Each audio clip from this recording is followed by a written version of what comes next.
Here's what's coming up on episode 114 of the Big Seance podcast. Corey Shoth.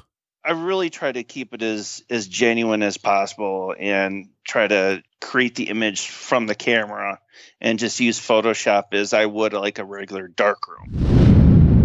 I looked around and found out that a lot of photographers were getting their cameras converted to infrared. And so I found a company that does that. And so I sent a camera in and I basically sacrificed that digital camera to infrared and they have it converted. And so now they take that filter that's in front of your sensor off and replace it with an infrared filter, which blocks most of the visible light, but allows a lot of the infrared light to come through.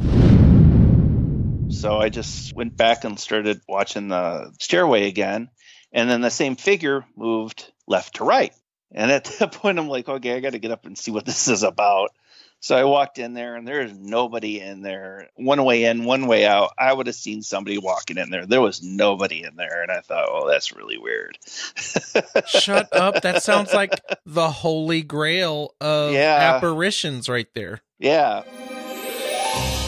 Welcome to the Big Seance podcast. I'm Patrick Keller of BigSeance.com, and this is a place for an open discussion on all things paranormal, but specifically topics like ghosts and hauntings, paranormal research, spirit communication, psychics and mediums, and life after death. So basically, anything that pops up in my paranormal world. The candles are already lit, so you might as well come on in and join the seance.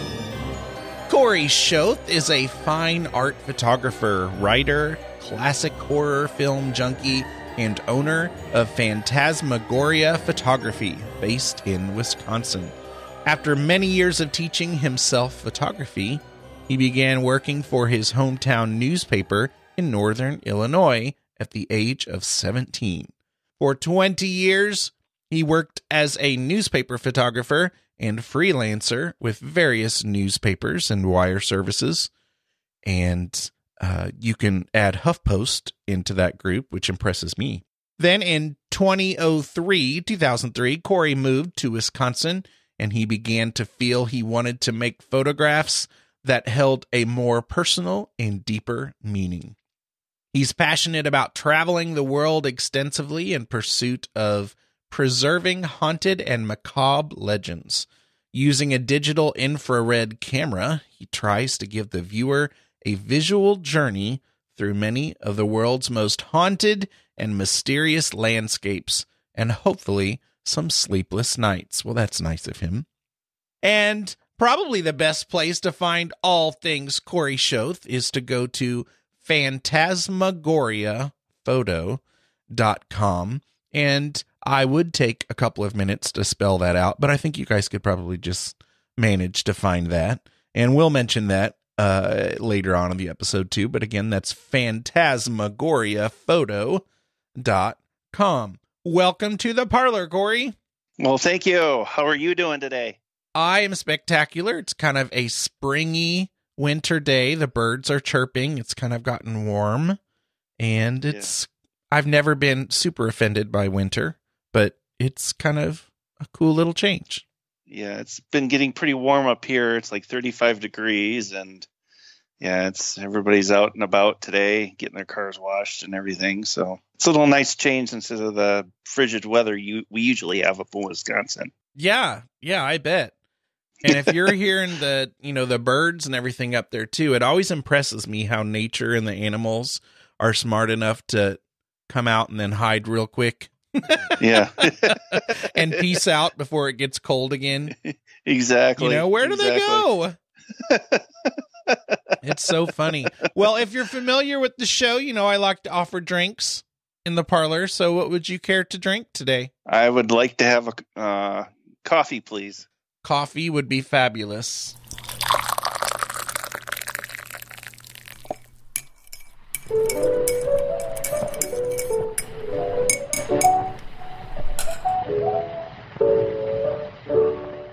So I think you're the third photographer we've had on the show. We've had Mary Homick, who is a cemetery photographer, way back in episode 2. And then a while back, we also had Shannon Taggart on episode 89, and she captures the world of spiritualism in her photos. And here comes this guy named Corey Shoth, who's been a listener and a member of the Big Seance Parlor on Facebook. And you share great photo blogs every now and then. And when I saw them, I was like, man, I know I need to have this guy on. So, first of all, this isn't the first time I've seen the term phantasmagoria, and it's in the name of your site. So can you help us understand what phantasmagoria means? Phantasmagoria, from what I've gathered, is a sequence of real or imaginary images like those seen in a dream. And so that's sort of trying to figure out what I wanted to name my photo business was, and I thought that was a perfect explanation for what I want to do. And I'm also really into history, and so phantasmagorias were lantern light slideshows back in the 1800s in France, and they were sort of like half magic shows, half magic lantern shows, and they would project these scary images of skeletons and demons and all sorts of strange stuff on smoke and sort of fabric to scare the onlookers during the show and everything. And so these are like ghost shows, right? What we sometimes know as ghost shows. Yeah, exactly. And so to me, I wanted to also like capture that sort of history because I love that sort of thing.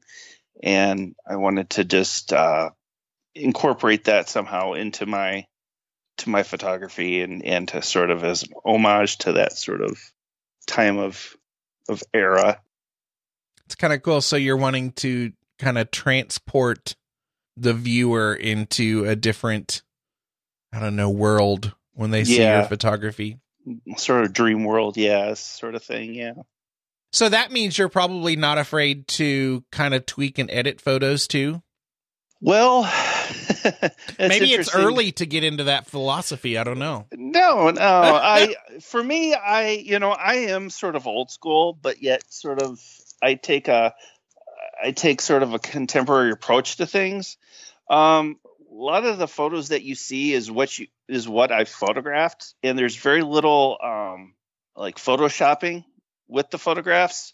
I may highlight and darken certain areas of the photograph and stuff, but pretty much that's what you see straight from the camera. And so I don't try to do any kind of fancy Photoshop manipulation and stuff. I try to keep it as pretty authentic to the image as possible. So yeah, it was interesting. We talked about this with Shannon Taggart, and it wasn't a simple question.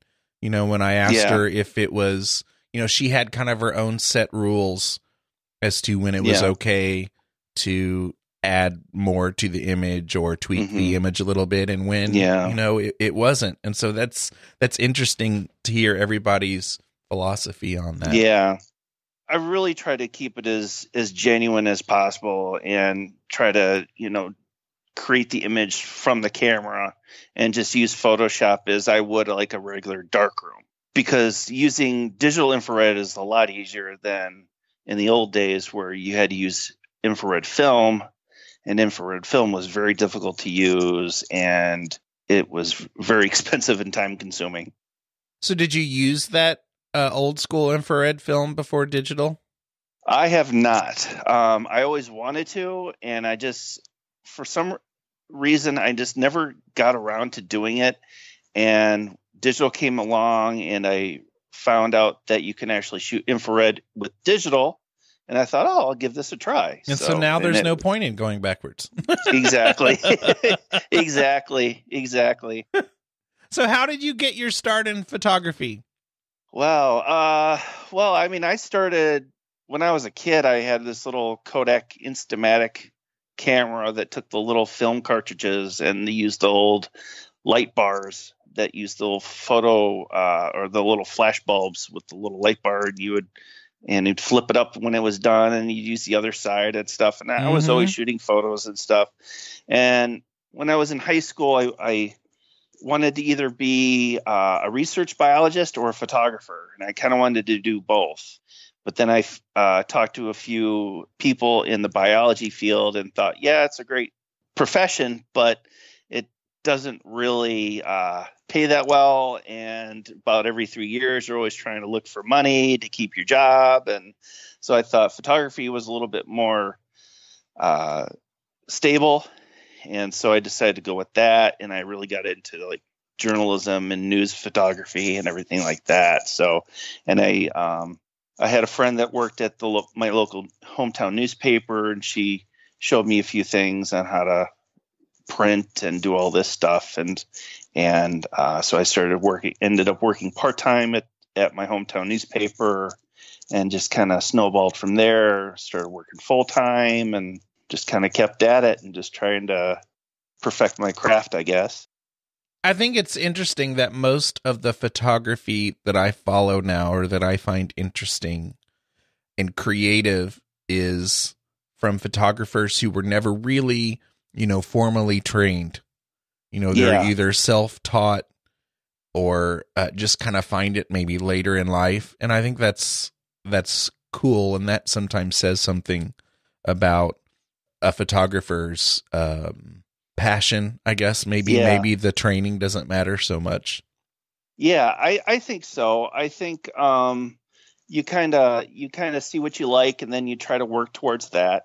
And I think sometimes when you go to a school to learn, you kind of get I don't want to say pigeonholed, but you sort of get sort of like taught a certain way on how, like, one particular teacher teaches you how to do things. Mm-hmm. But when you kind of learn on your own, you're kind of sort of open to everything, and you're able to sort of say, oh, I want to try this, I want to try that, I want to, and you kind of end up kind of finding what really works for you as an individual.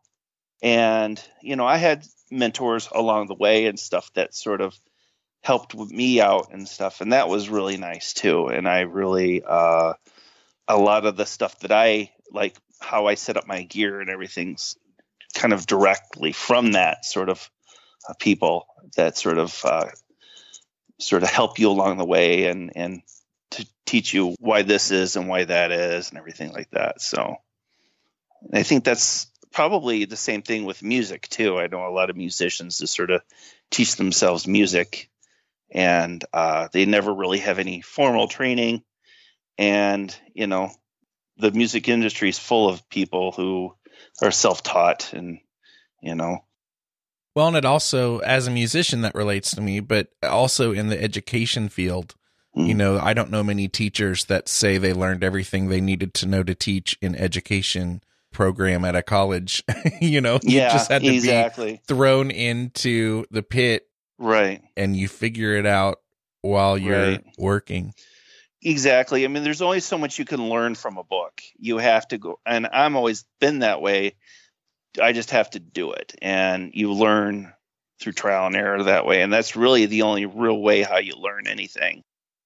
And at some point you began shifting your energy to historic and haunted locations. And we are going to talk about that. And I do want people to kind of have a heads up that I should have said this earlier, but a little bit later, we're going to discuss 3 or 4 photographs that you and I kind of chose ourselves that we want to talk about. And those are going to be included in the show notes for this episode at bigseance.com. So everybody can look forward to that, because I want to talk about some of these cool photos. But before we talk about the historic and haunted location, I just started thinking, what was your photography before you really took this turn to go to the phantasmagoria, that is what you do now? My photography before that was mostly journalism, shooting, fires, car crashes, politicians, craft shows, things like that, fairs, anything that a typical local newspaper would cover, sporting events and all that. And I was also really into like documentary type photography. And I had done several documentary photo series throughout my career that I've done. And so that was pretty much my main focus. And not only was that good practice, I'm sure you did an excellent job doing all that too. And it sounds nerdy, but when I see your photos on HuffPost, I'm like, man, that's cool. You know? Yeah. I think probably, being a photojournalist is probably one of the best careers a photographer could have, because it exposes you to so many different situations, and some of it's so much unpredictable that you have to deal with lighting, you have to deal with weather conditions, you have to deal with people, you have to deal with just the situation at hand, and it allows you to adapt or right away to make sure that you get the best image that you possibly can. And I feel that's probably one of the best teachers that I've ever had, is working in journalism for that long. So yeah. So then what was it that it inspired you to move to the more historic and haunted route? Well, ever since I was a kid, I always loved horror movies and the paranormal, and I always had a passion for it. And I wanted to I wanted to do a project on my own that I could work on my free time that would allow me to do some traveling and to really just get behind and allow me to express myself with my love of horror films. So I kind of knew how I wanted to go about it, but I wasn't exactly sure. I came across a book by a British photographer named Simon Marsden, and I bought the book and I just looked at it, and it just completely blew me away, because it was exactly what I wanted to do and how I wanted to do it. He's a British photographer that shot haunted castles and haunted places, but he was very old school because he used infrared film. So he traveled like France and his home country of England, and he's been to Russia and Ireland and all that, and just photographing all these various haunted castles and legends, and produced several books and everything. And to me, I just was like, I want to do that. That's what I want to do. So I just started photographing places around Wisconsin and just sort of expand out from that. Was that your first introduction to infrared at that point? No, I mean, I remember back in my film days as I look back now, I realized that I had seen some of his photos, but I never knew who the photographer was. And I had seen other photographers shooting like haunted places using infrared, but for some reason I didn't connect the two right away. So I just I started to explore that and realized, wow, this is really incredible how this thing works. It's really cool. Well, I love it. And as I think I said earlier, when I started following Mary Homick years ago with her cemetery photography, I'd never seen it or heard of. I mean, what I knew infrared from before was in paranormal investigation world, looking around, seeing everything in green in the dark. But in photography, it is such a different experience. And explain to us what infrared does and why you use it, because it's interesting that at least in the digital world of photography, you have to like tweak your camera and change the makeup of the camera to make it work. Well, I read this article in some magazine that you can actually just take an infrared filter and put it in front of your digital camera and it'll work. But the exposures are so long because there is a a filter in front of your sensor of your digital camera that blocks out most of the infrared light and allows most of the visible light to come through, because the infrared light tends to give weird colors and make pictures blurry. So, and that filter is there for that reason, to block out a lot of that. So when you take an infrared filter, which is like a really deep red filter, and you can barely see through it, basically you're trying to overpower that sensor filter and expose your sensor to infrared light. And I used that for a little while, but I was not very happy with it because it just kept, exposures were so long, you had to use a tripod and everything. So I looked around and found out that a lot of photographers were getting their cameras converted to infrared. And so I found a company that does that. And so I sent a camera in, and I basically sacrificed that digital camera to infrared, and they have it converted and everything like that. And so now they take that filter that's in front of your sensor off and replace it with an infrared filter, which blocks most of the visible light but allows a lot of the infrared light to come through. And now with that setup, you can just basically handhold your camera like normal and just go around and shoot photos.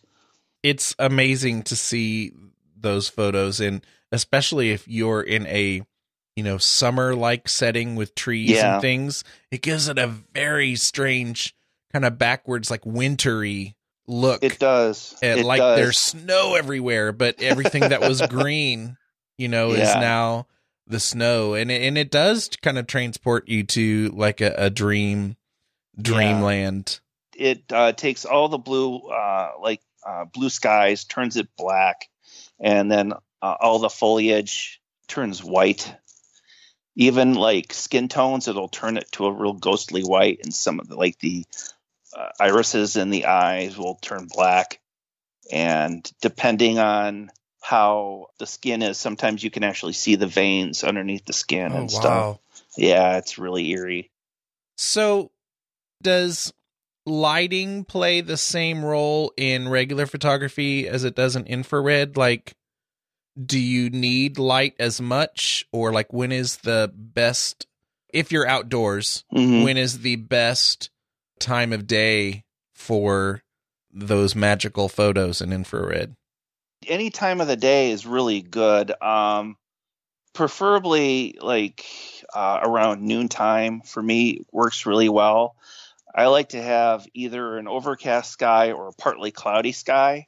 That way it gives the sky a little bit of detail instead of just having a complete black sky. It just doesn't look interesting at all. Mm-hmm. But if I have like clouds or even partly cloudy with clouds in there, it's works really well. As it gets towards the end of the day, like towards sunset and stuff, it's not as effective because the light is starting to decrease, and with that, of course, infrared light goes away too. Yeah. So and you can't really shoot too much indoors unless you have like a lot of light with that. So do you carry around like light fixtures and stuff like that to help you? For interiors, I shoot regular black and white. Oh, but for like all the exteriors are all done in infrared. So you've been to so many great spots that are just going to make us paranerds jealous, but go ahead and tell us about some of the coolest places you've been to. Oh, yeah, it's that's a tough one. I think probably on the top of my list would be Castle Frankenstein in Germany. I was there a few years ago with my wife at the time, and that place was absolutely incredible because I'd never been to such a legendary place before. And I'm a big Gothic horror fan, so Frankenstein is like one of my favorite monsters of all time, and just to be there where that sort of whole legend sort of began was just unbelievable. And the history behind it is just so cool, and that was an amazing place. Last year, I went to Henderson Castle in Michigan, and that was such an awesome place. I mean, it's such a beautiful Victorian mansion, and the owner of the place was just incredible to meet, and he was so knowledgeable of the history and the whole, like, all the different hauntings that go on in the place was just unbelievable.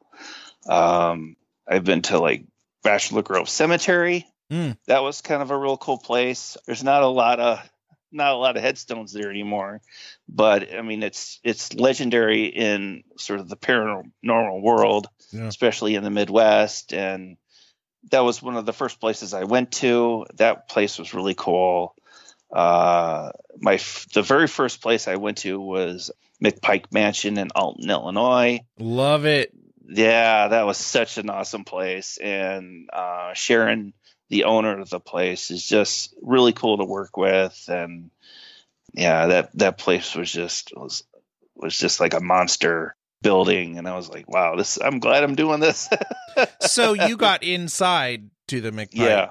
Because it's been blocked off to visitors for several years, so you don't find too many really awesome interior photos, modern photos of the McPike. And so I'm wondering, I didn't even know this, I'm wondering if some of the photos that I've looked at multiple times of the McPike have actually been yours. Possibly. Yeah, she did take me inside and stuff and showed me around and show me the only like crown molding still left in the building. And it's just such a shame how it's deteriorated over the years, and such a magnificent piece of history that just it's just so fallen into disrepair. It's very sad. But I will say I've met Sharon a few times, and she's pretty cool, and they've done, it's a slow process bringing that place back to life, but they've done an amazing job. When's the last time you've gone there to see it? I think a couple of years ago, with some friends of mine, we just went to the front of the place. We didn't go in or take a tour or anything. The last time I was in it was probably 2009 when I started my project. That was probably the last time I've been in there. Well, at least the exterior for sure, because I know they've started with that, is looking great. There's that side kind of, I forget what they call it, the little bay window kind of sunroom type thing that had almost pretty much fallen off the house. They completely reconstructed that, and it's beautiful. Wow. And I know all their windows have been replaced now, and the roof is done. That's cool. The whole wraparound porch thing is done. And so I'm sure that they're getting closer, if not already started, making the inside safe again, because they haven't, you can't just walk into the place anymore. But it's a beautiful, beautiful spot.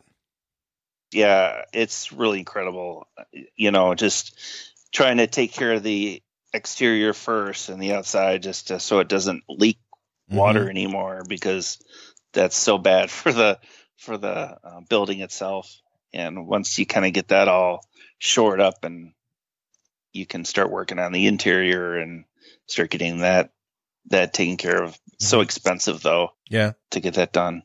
What your work kind of also reminds me of, and I'm going to forget his name, and I wish I would have looked this up before we started talking, but he goes into all of the abandoned theaters, like the rundown theaters. Do you know? You might know who I'm talking about. He has a site, and all he does is travel everywhere. And it's like Step Lawless is that? I know there's one. He's one photographer that does a lot of abandoned places.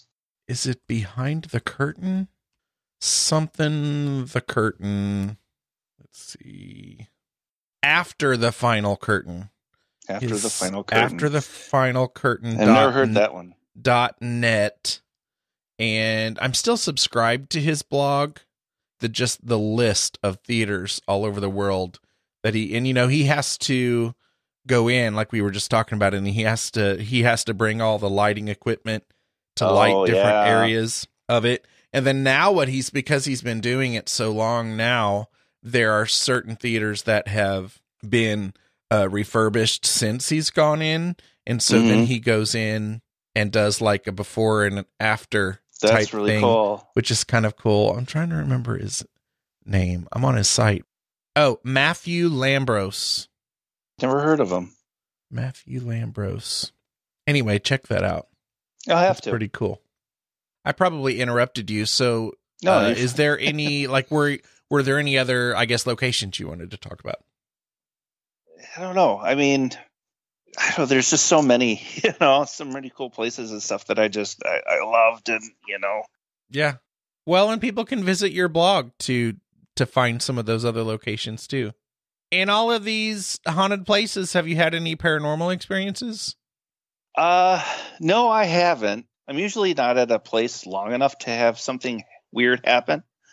But I guess like the only thing I would say kind of came close to it was when I was at Bachelor Grove Cemetery. I felt real kind of uneasy there. I felt like I was being watched constantly, and I was kind of happy to get out of there once I was done shooting my photos and stuff. But I've had weird stuff happen, like when I worked at newspapers, but nothing really when I've been shooting my my whole project, ironically. Are you talking about like being on the scene of something, or like in the offices? Yeah. I had to cover a court case up in Merrill at the courthouse up there. And I got there early in the morning, and this courthouse is a beautiful, beautiful courthouse. And it's from the 1800s, and it's got marble pillars and a marble staircase, and the top floor is kind of like is sort of round, and you can kind of look down at the main floor, and everything's just beautiful. And I got there early, and I went into the courthouse, and there was nobody there. So I went outside, and there's these benches out in front. And so I just sat down, and I just was waiting for the reporter to show up. And I was pretty much the only one on the floor. So I was just staring at the marble staircase, the main staircase that goes up to the second floor. And right next to it is this bathroom, and the door was open, and it has this huge frosted picture window in the bathroom. And then next to that is a office, and the door was closed for that. So I'm just sitting there watching, waiting for the reporter to show up. And out of the corner of my eye, I see this like dark silhouette of a person walking in the bathroom from right to left. And I looked over, and I thought, well, that's really weird. I didn't see anybody go in there. And I could look, and I could see the stalls and stuff underneath the stalls. There was nobody there.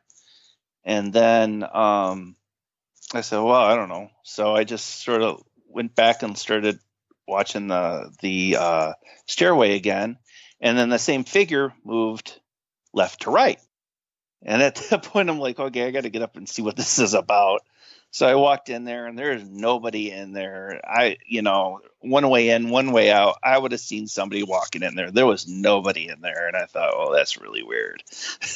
Shut up. That sounds like the holy grail of apparitions right there. Yeah. And I know the director of the local paranormal group in Wausau, and I went up to him and I asked him about it. I said, do you have had any reports of any hauntings from that courthouse? He goes, no, I've never had any. And I told him my story about it. He goes, oh, that's interesting, and I have to look into it. So I haven't heard anything about it, but yeah, that was pretty weird. Wow. And yeah, you may have said, but probably a pretty historic courthouse. Yeah.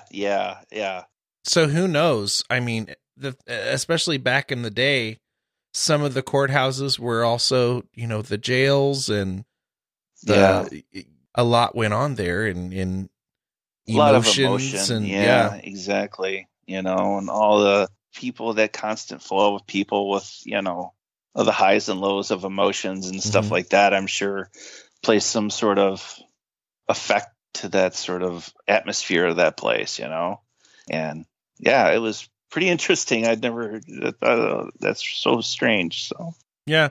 Now, before photography and before all of these locations and all those experiences, was that like your first paranormal experience? Did you growing up? No. Did you have paranormal experiences? I had one when I was 10 years old.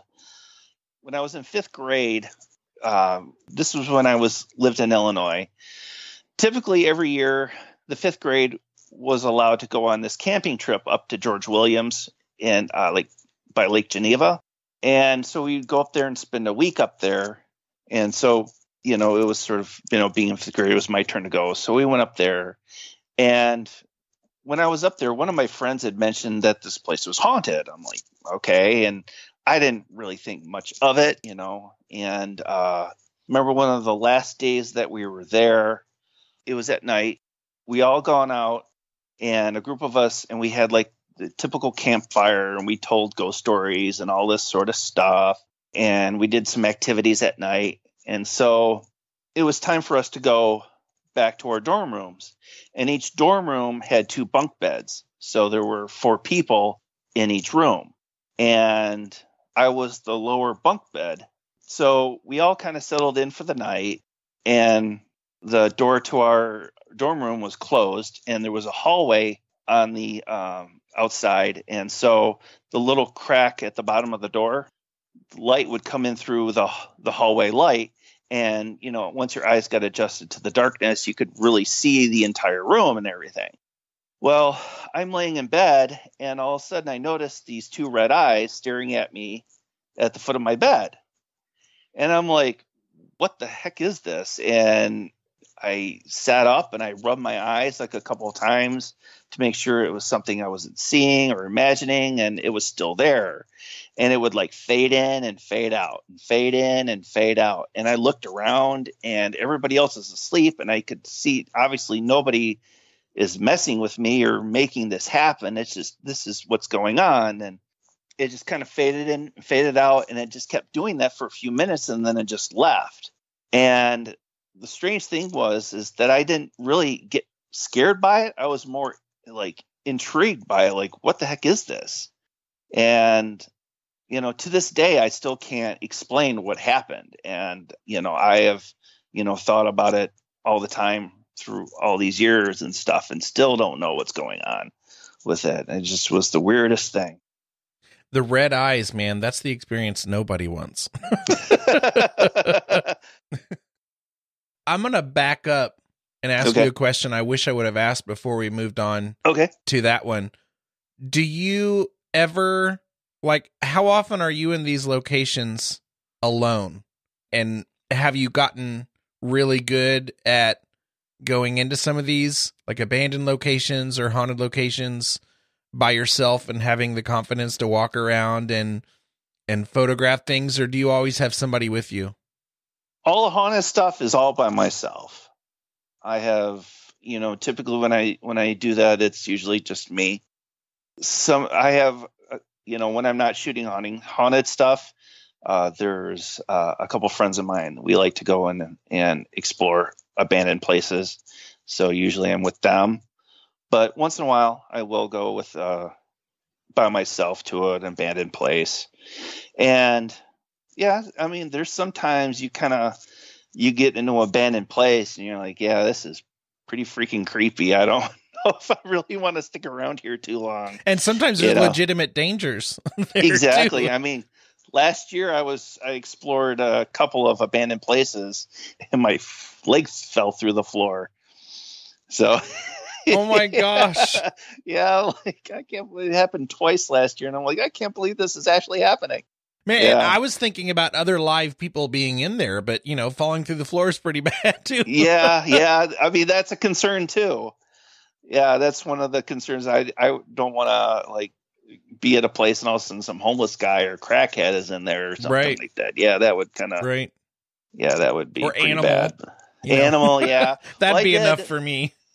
There was... Well, I guess there was one time that I was at when I was down in Illinois and I was shooting some abandoned or some haunted places, I like to take the back roads, and so I can find abandoned places. Yeah. And there was this one house that I stopped in, and I'm photographing it, and it was a pretty nice house. And I opened the door to the basement, and it was just pitch black. And I'm like, yeah, there's no way I'm going down there. And So as I'm photographing, I start hearing like rustling sounds like underneath the floor and stuff in the basement and stuff. And I'm like, I don't know if I want to stay in here too long. Yeah, one of my proudest moments where, because, I'm never afraid of ghosts and like haunted things, but I could have a pretty legitimate fear of the dark, anything that, like the dark basement, things like that. Yeah. Well, when I was doing paranormal investigation with a team, and the next weekend I had to finish up some, experiments that we had started, but didn't get a chance to finish because rain ran us out of this abandoned farmhouse. And so I went back in the evening. It was after work and stuff, so I couldn't get there in the daylight as long as I wanted to. And it was sundown when I got there, and I walked out of that place with all of my equipment packing up and everything by myself in the dark. And I walked out of there with the strut, and I was like, that is awesome. I just chilled in this old, creepy, funky farmhouse by myself. And so I'm always proud of that. I don't have too many experiences like that, but I'm like, I'm cool. I think you're pretty braver than I am with stuff like that. I don't know. It's being there at night and stuff like that. That's one thing I like about doing this is that I can shoot all this stuff during the day. I don't have to be there at night. It probably also helps that, not much really happened there. I mean, it was a cool abandoned place, but not much happened. If some stuff really happened, I probably wouldn't have been there in the first place in the dark by myself. Yeah. Being in Wisconsin and stuff, and a lot of these houses are in rural areas. That's always one thing that's always worried me is walking in and finding some sort of animal in there or something like that. Yeah, that wouldn't be good. So you drive around looking for abandoned haunted places like I look around for old cemeteries that are forgotten. It sounds like I love taking the back roads and I've rescheduled my day before when I've found an old cemetery. Yeah. And you do plenty of cemeteries too. Yes, I do. So let's take a look at some of your photos, shall we? Sure. And again, everybody should know that these photos will be posted in the show notes at bigseance.com. And depending on what app you're using to listen to right now, you may be able to see them right now in the episode as you're listening. There's so many out there. So, and they all work a little bit differently, but for sure, if you're driving, park first before you start looking at these photos. So you picked a couple, and then I picked one for sure. And the first one that you picked was one that you mentioned earlier, and that's the Irish Castle from Chicago. Yes. And it truly is a building built like a castle. And, you've got these, it kind of gives me a Psycho feel, the little steps that go up the hill, and kind of. You say such the kindest things. Yes. Like the Bates Motel feel up to this castle. Tell us a little about what we're looking at right now. This castle was a house built by Robert C. Givens, and back in 1886, and he built this mansion to sort of represent or sort of remind him of his ancestral home of Ireland. And so he built that and lived in there, I think, for several years. I mean, he decorated it with tapestries, ornate chandeliers, copper gas lights, tiled fireplaces, and stained glass windows. So the interior is very castle-like too, then. Yeah. They lived in there until 1909. And then after they had left, it turned into a Chicago female college that rented it out for a while. After the Givens left, John B. Burbett, Burdett, and his wife, Jessie, bought the home and added electricity and installed additional amenities of that time. And they lived there until 1921. and he was a prominent physician. And basically, now it's a Unitarian church that owns the place. And they've been having like strange sightings throughout the history of the house. A little girl has been seen running through the house. Lights have been seen shining out the windows when nobody's home. And they've had strange sounds of clicking of flatware. Glasses, like sounds from a party, have been heard despite no one having such an event. And so, so it's it's just a really cool place because it's such a unique building, for Chicago. And it's near Joliet. And when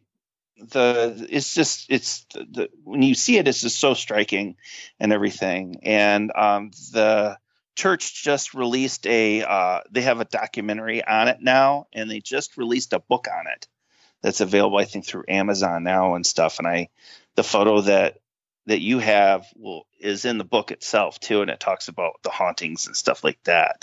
I love when churches are open to that kind of thing and their history and hauntings. Yeah. And so it sounds like it's well taken care of building. Yeah, I think it's from what I've gathered, it's pretty much been inhabited throughout its entire life, and that it hasn't been abandoned or anything like that. Somebody's always been there to sort of take care of it and keep the heat on and everything like that, because when you just abandon a place, that's when all the damage happens to it and everything too. So it's been nice that a landmark like that has been well preserved.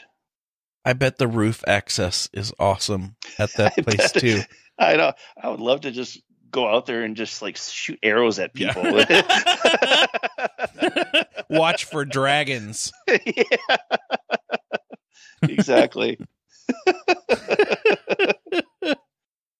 So the next photo that I think you chose, and I love this photo, and this one, do you know the show 6 Feet Under? Yes. Oh my gosh, this is totally giving me a, the funeral home in 6 Feet Under kind of vibe. But the Scott Mansion in Merrill, Wisconsin, that's a cool looking structure. Tell us about that. Oh man, yeah, that's a cool place. That one was built by a wealthy Merrill mill owner and lumberman, T.B. Scott, and was built in 1884. And the history about the house goes back before that to the time when Merrill was just nothing but a trading post. The Indians that used to occupy the village near the Wisconsin River that the house is built on was a trading post, and French fur traders would come through and trade with the Indians and stuff. And from what the history I've gotten with that is that one of the fur traders sort of fell in love with this Native American, with one of the chief's daughters, and she became known as Jenny. And from what I've heard is a lot of guys back then were very enchanted by her, and she was very beautiful. Now, some stories differ with what happened. One version is that Jenny became pregnant with one of the fur trader's children. And another one is that Jenny just died, maybe from flu. And the Indian chief was so grief-stricken by his daughter's death and our sort of, how do you want to say it, sort of embarrassment of being pregnant with a fur trader's child, that he cursed the land of that area, and that nothing will be able to prosper in this area. And so from then on, T.B. Scott tried to build a mansion, but died before it was only partially built. And he was only 57 at that time. And Scott's widow, Anne, became ill and tried to complete the construction of the mansion, but within a year she had died. Now his son, Walter, was left to finish his father's rebuilding of the house, and his mother also told him before she died to complete it. But Walter just apparently abandoned the project, and then some years later, he was visiting in Chicago to consult an architect, and during that meeting, Walter and the architect got into a fight, and Scott was stabbed to death with a letter opener. So he died, and then a Chicago millionaire took control of the house, and he had bought all these decorations for the house during the World Columbian Exposition in Chicago in 1893, and hired a workman to install all the furnishings and complete the construction. But the guy who owned that at the time didn't spend a lot of time there, and he was basically forced to mortgage the house. So that never happened. And then I think a couple other people had tried to complete the house, and they ended up dying. And I think one guy who was a caretaker, he tried to get the house completed and everything, and he ended up dying on the Titanic, from what I heard. Wow. Yeah. It's a complicated history. It is. It's very, very complicated. It changed hands quite a bit, and a lot of people just didn't. So all of those hand switches and everything, the building wasn't finished even? Right. See, the mansion reverted to the Barnstini family since all payments on the house had not been made. The family retained possession for several years, during which the mansion was never occupied. A reputation of evil was now firmly attached to the old place. Caretakers looked after the house and grounds, mainly to protect it from vandals. One groundsman was an Englishman called Popcorn Dan, since he also operated a popcorn stand in Merrill. And in 1911, he sailed for England and a visit to his childhood home, returning to America in 1912. However, he made the fatal mistake. Popcorn Dan booked a passage on the SS Titanic. And we all know what happened with that. So it's interesting to think of the design changes that had to have happened from the start to the finish.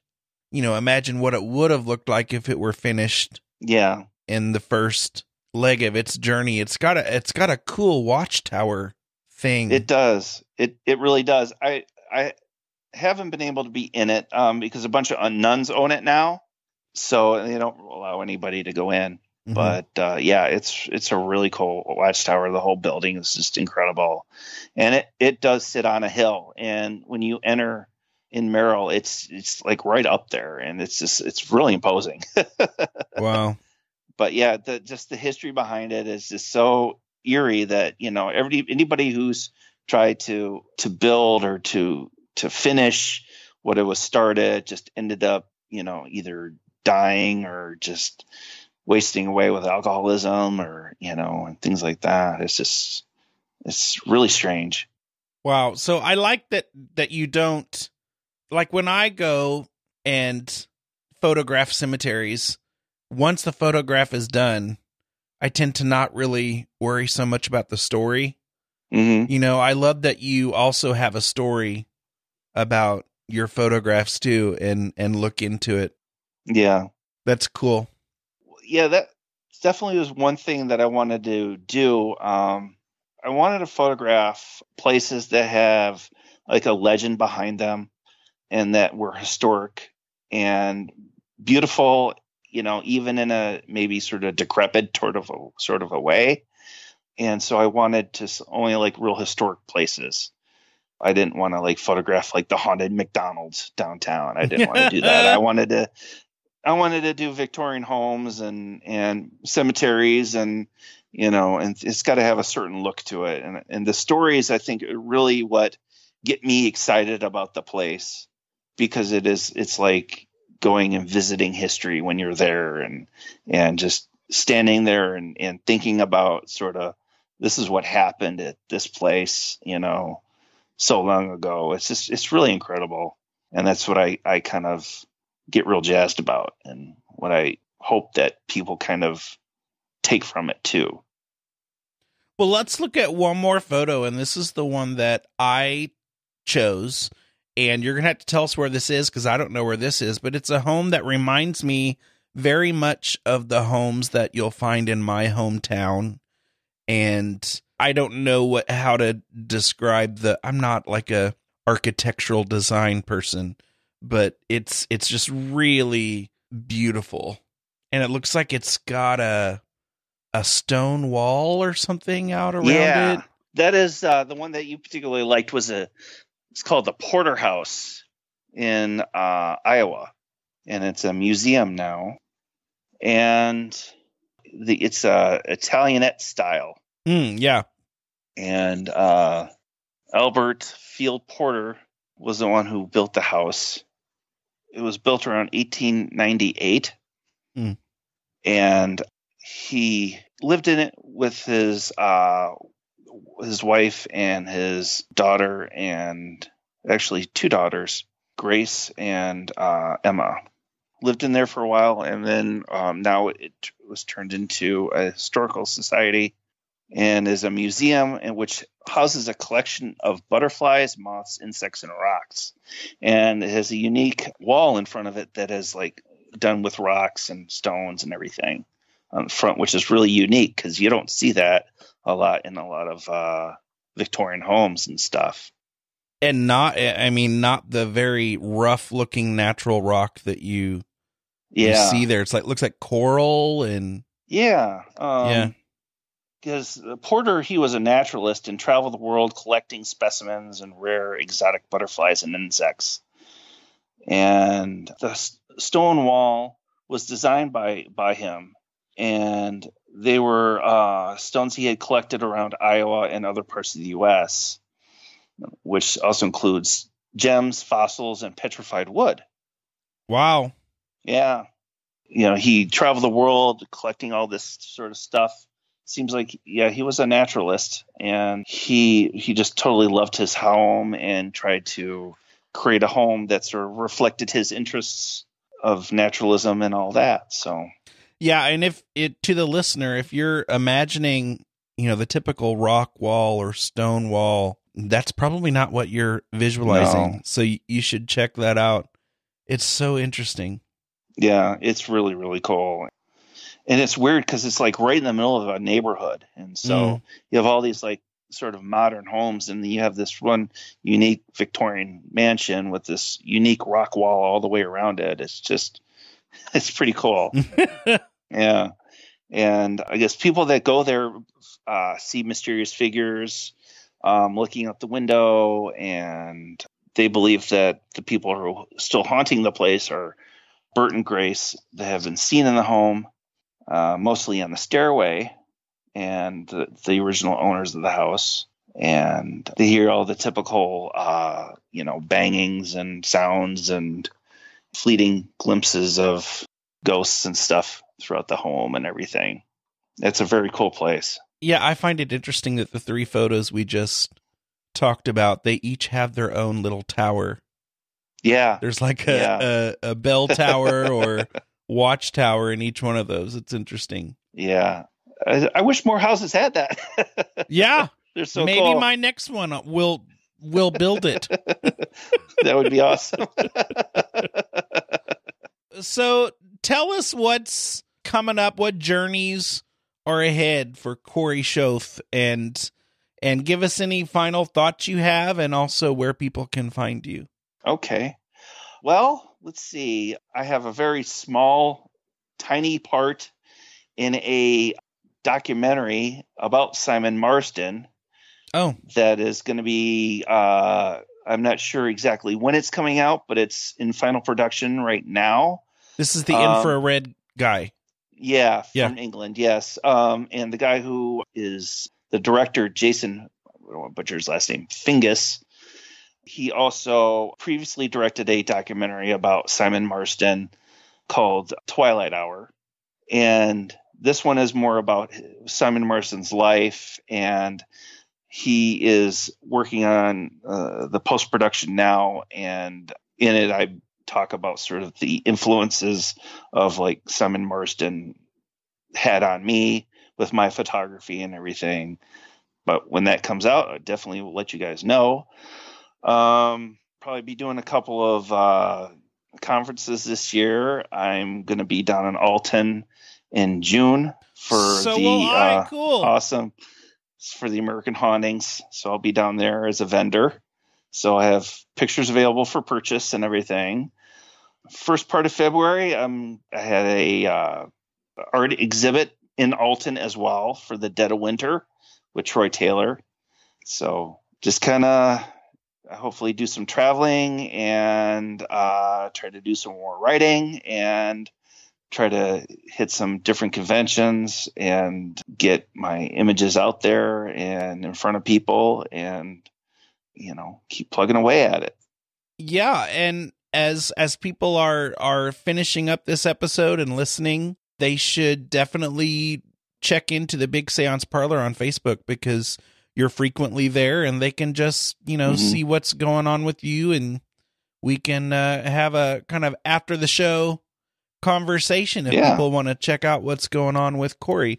And I look forward to seeing you at the Haunted America conference. That'll be cool. I forgot that you were, I think we talked about that, but I will have a table there myself. I won't be selling anything. I'll just be, sitting there a nerd with the podcast. But, we can hang out and chat at the Haunted America conference. That would be awesome. Very cool. Tell us your site again one more time before we leave. It's www.phantasmagoriaphoto.com. It just needs to be updated, though, big time. But it's got some information on there. Yeah, it's got some information. It's got the links and stuff that you can find me. I have a Facebook page, and I'm on Instagram, Twitter. I also do some writing for once a month for the Singular Freudian website. I do stuff on that, and that I do more writing on just like my thoughts on particular things, not necessarily like haunted stuff, but just paranormal type stuff in general, because I have interest in other areas too, but my main focus for my photography is just haunted legends and everything. Cool. Well, you rock, and I want to thank you for joining us. This has been cool to nerd out with some photography, which I apparently like to do every now and then, since this is the third photographer. Well, thank you. I appreciate it very much. For show notes, including links to anything we may have mentioned in this episode, visit bigseance.com. You can find and subscribe to the show in Apple Podcasts, Spotify, Stitcher, Google Play Music, TuneIn Radio, iHeartRadio, and just about anywhere podcasts are found. Do you have any comments or feedback? Go to bigseance.com/feedback to learn how to get your voice in a future show. Or you can call my feedback line, 7755-TELL-ME. That's 775-583-5563. Interested in learning how to promote and share the podcast? Go to bigseance.com/share. Thank you so much for listening. Unfortunately, it's time to blow the candles out, but we'll see you and light them again next time.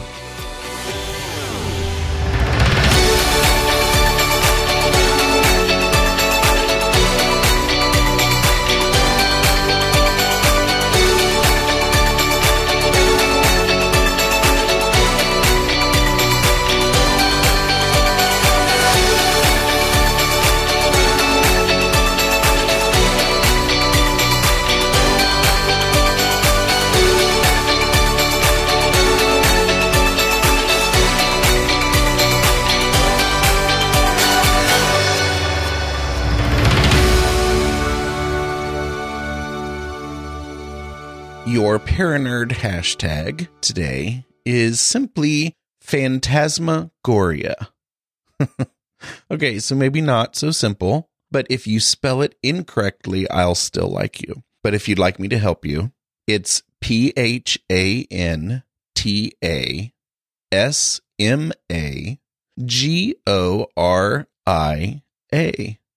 I'm sure that just cleared it up for you. Phantasmagoria. So tag me at Big Seance along with Corey, and he is at Phantas Photo, like the first part of Phantasmagoria. So Phantas Photo. And again, use the hashtag Phantasmagoria and have fun with that. Thanks for joining me